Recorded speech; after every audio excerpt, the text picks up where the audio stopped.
নিজের জন্মছকে একবার মিলিয়ে দেখুন, যদি এই যোগগুলো আপনার থাকে তবে আপনিও কিন্তু কোটিপতি হতে পারবেন। প্রথমত শনি এবং বৃহস্পতি, এই দুটো ভারী এবং বড় গ্রহ কিন্তু একাদশ ঘরে আছে, যেখানে একাদশ ঘর হচ্ছে হলো ইনকাম অথবা লাভের স্থান। এটা খুবই শুভ।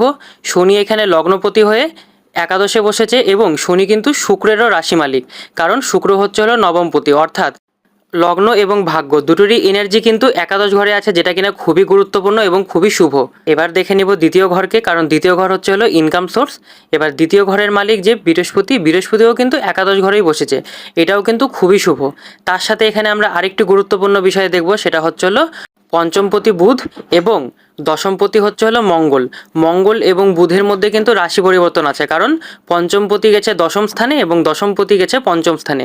এটা কিন্তু খুবই সুন্দর একটি রাজযোগ। তো এতগুলো রাজযোগের জন্য এবং বৃহস্পতি শনির একাদশে অবস্থান করার জন্য কিন্তু এই জাতক কোটিপতি। ধন্যবাদ।